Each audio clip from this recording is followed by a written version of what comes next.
You won't believe this. A sheer 90-degree cliff face, hollowed out by one man, transformed into a work of art, a shelter against the elements. Inside, you'll find a built-in fireplace, a fold-down table, and even a heated, double-door Kong bed stove, taking care of the everyday necessities. He even crafted rotating windows and doors using traditional mortise and tenon joinery. The entire construction process is ingenious, a spectacle worthy of a sci-fi blockbuster. A Wong's wife is the best, but a Wong makes the wilderness his home. This 29-foot cliff face before him, he decided he had to dig in. Following international protocol, he found a small tree tired of living. A Wong honed his lumberjack skills for years, dreaming of becoming a man like Guang To Kong. He quickly gathered a few straight logs, then sawed the thinner ones to length, squaring off the ends to connect to the supporting posts. Though lacking nails, a Wong had a wilderness power drill, drilling pilot holes. He hammered in wooden pegs, creating an altitude elevator. Building on a 90-degree cliff required some ancient Tomb Raider techniques. First, he scribed a perfect circle with a string, then began excavating with a pickaxe. The hard-packed earth proved challenging, but at least he didn't have to worry about cave-ins. It took 2.5 days to reach the desired depth. For comfort, he carved out an earthen bed. Before he knew it, a small mountain of dirt had accumulated outside. He continued chiseling into the side wall, creating a circular fireplace to facilitate cooking. He incorporated grooves for a stove grate. Lacking proper tools, he sharpened a stick and hardened it in the fire. This carbonization increased the surface hardness. After a bit of sanding, he had a wooden Luyang shovel. This new tool allowed him to penetrate the thick earthen wall, creating a vent for the smoke.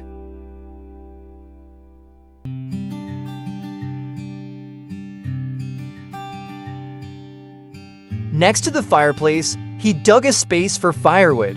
A bedside niche was also carved out. The benefits of cave living are obvious. Fully customized built-in furniture, and a construction process requiring only a pickaxe. He even dug channels under the bed for a heating system. Concerned the decor was a bit too tomb-like. A Wong felled a dead tree. A craftsman needs the right tools. Using time-honored techniques, he built a sturdy scaffolding. This allowed him to quickly plane the wood and create planks with his handheld saw. Youth has its advantages. His sawing was so fast, the cut edges charred. With enough planks, he marked out grooves with charcoal. After some meticulous work, he assembled to rectangular molds. He then collected some wild spring water and mixed some high-quality clay. He packed the molds with the clay, then inserted wooden sticks. The clever ones among you might have guessed what this is.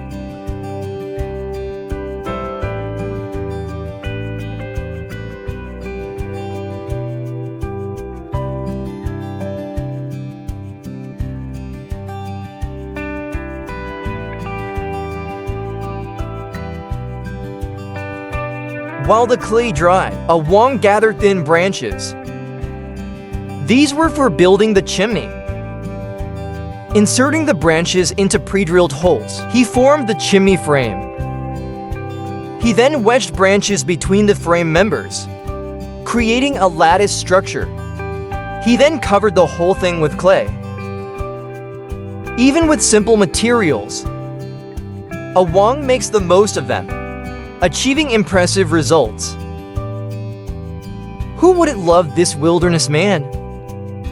After hours of work, a Wong's clay creations had dried and hardened. Did anyone guess correctly? This slightly imperfect piece is a custom-made stove grate. As the wood burns, it distributes the flames. increasing burning efficiency. The burning embers are then used to seal the chimney. This guy is truly resourceful. The faucet is very rusty. Next, Awang installed the remaining clay bricks inside the calm to ensure sufficient heat. He found two flat stones.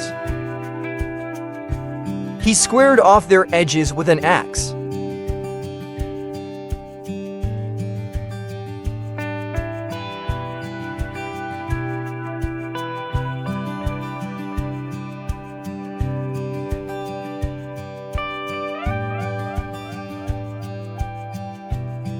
After careful smoothing, he fit them into the grooves in the clay bricks, a gentle slide, and they opened and closed smoothly. He filled the side channels with stones and clay to concentrate the heat. Getting late, Awang went foraging. As luck would have it, he found two wild taro roots. Unassuming as they seem, they're packed with energy. Tossed into the embers, they became blackened on the outside, but fluffy and hot on the inside. For a balanced meal, Awang mashed the taro into a flatbread, topping it with cherry tomatoes. He prepared more tomatoes while he waited. Night fell. The flatbread was golden brown. He sautéed the tomatoes in a small pan. A wilderness pizza? Awang savored every bite.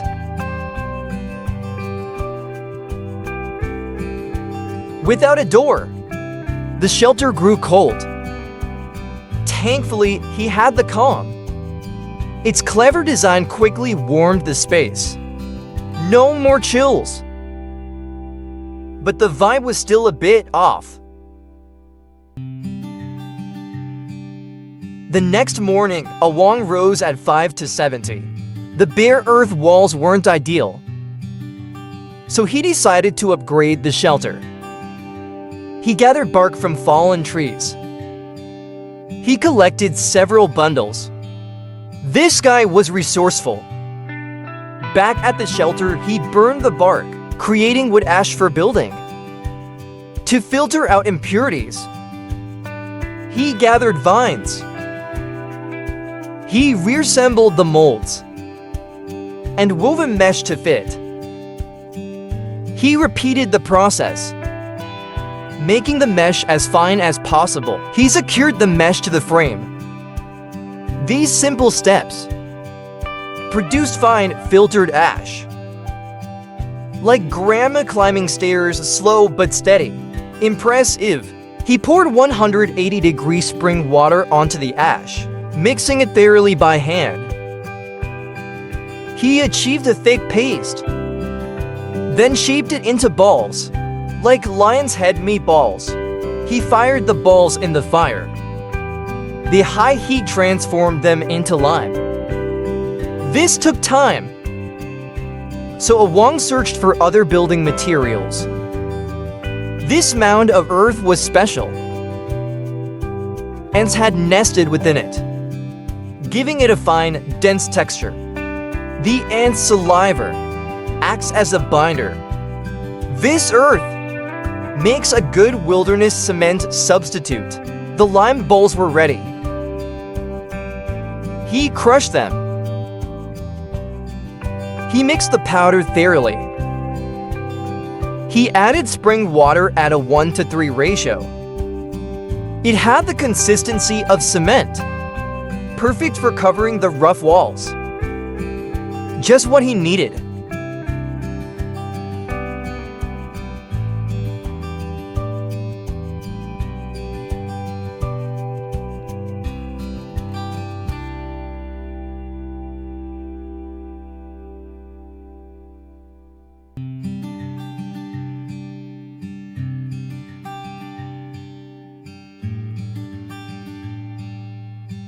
The shelter looked much cleaner and smoother. Much smoother, but it reminded Awang of his grandmother's house. He quickly felled a 2.5-year-old tree, a skilled woodworker. Every cut was precise to within a millimeter. After squaring the wood, he carefully planed it smooth. He sawed the planks. This seems simple, but it wasn't easy. To fit the curved walls, Awang designed a special mortise and tenon joint. Its shape was intricate. He trimmed the excess wood and chiseled the grooves. Awang's skill was exceptional, truly exceptional. Not just any ordinary skill. To realize his vision, Awang even found some pine resin. He called it wilderness glue. Awang gathered a substantial amount of resin. He also grabbed some cattail reeds. He planned to make a glue applicator. He beat the reeds, loosening the fluffy fibers. Trimming the excess, he created a brush head. He cut a reed stalk, hollowed it out, and attached it to the brush head. For efficiency, he took a piece of wood, hollowed it out, and connected it to the reed handle. The glue would flow through the handle to the brush. He added a cap. Talk about ingenuity. Next, he prepared the glue. He heated the resin, liquefying it. He poured the hot glue into the brush's reservoir. Impressive work. Even Einstein would be impressed. Tools are essential for progress. A simple brush increased his efficiency tenfold.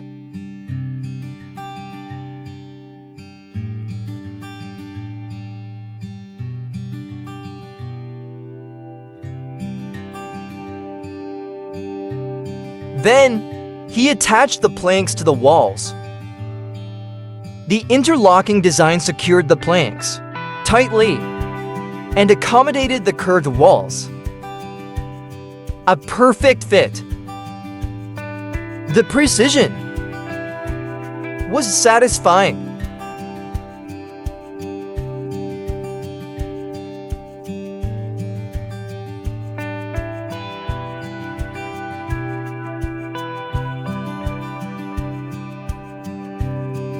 Reaching the top,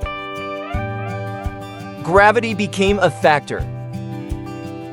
He drilled holes, securing the planks with wooden pegs. Every detail mattered. Precision was key. A collapsing roof would be disastrous.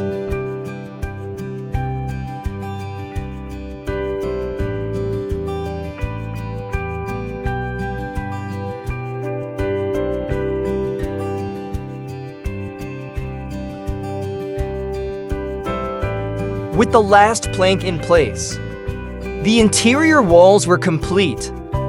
The intricate pattern gave the shelter a futuristic look. He had leftover planks. The shelter needed a table, using the same joinery. He assembled a tabletop. He heated more resin, securing everything. He drilled holes in some wood. He connected the pieces with wooden dowels, creating folding legs. He attached wooden axles. The table was compact and easy to set up. The installation was simple. He secured the axles with clay. The table folded smoothly. Awang was hungry. Using a learned skill, he quickly caught a fish.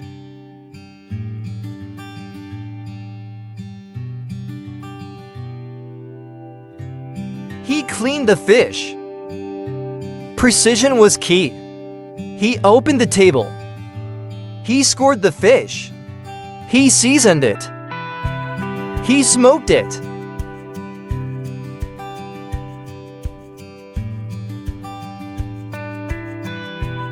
The temperature dropped. Wang was often cold. He needed a door. He quickly made some planks. He laid them out in the shape of a door. He drilled holes for stability. He drilled more holes. He drilled a larger hole for the axle.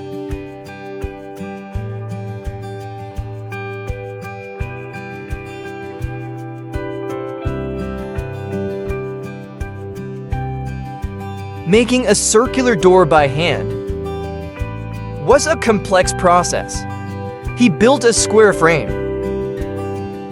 then added planks to the corners, gradually creating a circle. He had a rough circle. He covered the gaps with planks, creating a solid surface. Before continuing, he drilled holes in the sides. For the window frame, he connected the planks. He had a wooden panel. He attached it to the frame with a dowel, allowing it to rotate. This maximized space and functionality. It was very practical.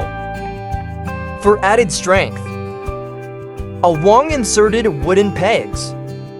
Using a compass, he marked a groove. He inserted charcoal to act as a marking pen. This allowed him to draw a perfect circle.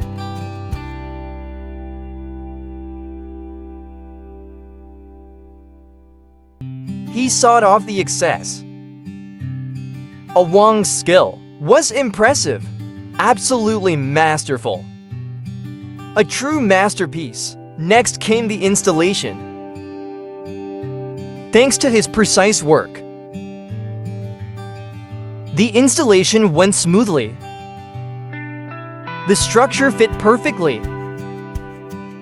He secured it with dowels, preventing any movement. This sturdy construction would last for years. He removed the temporary supports. Wang's stomach rumbled. He remembered the smoked fish.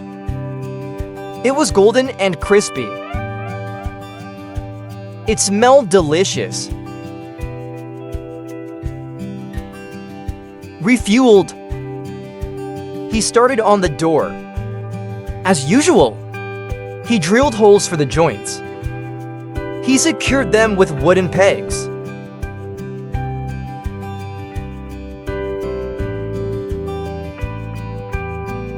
To match the circular opening, he scribed the edges, trimming the excess. He added a wooden handle. With a little ingenuity, anything is possible. He installed the pivot. He secured the bottom. The finished product was impressive. Truly impressive.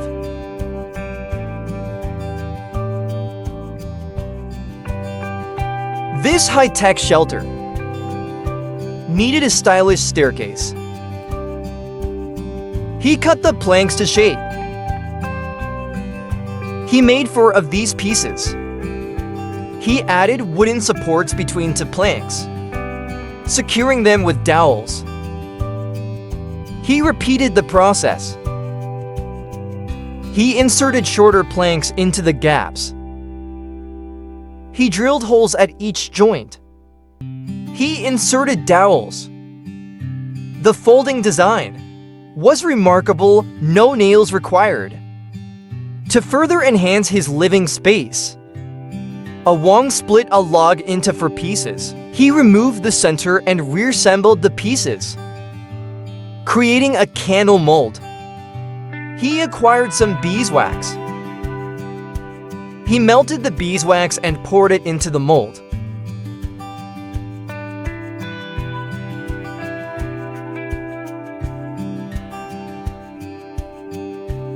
Once cooled, he removed the mold. A homemade candle With light, the niche could finally be used.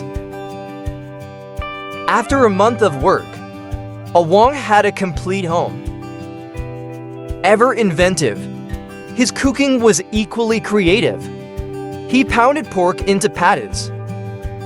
He added a generous amount of onions. He topped it with a thick layer of cheese, a culinary masterpiece. But he wasn't finished. He removed the partially cooked patties and sliced them. This dish was interesting, unique and intriguing. Awang's life was enviable. Living in a place like this would be a dream.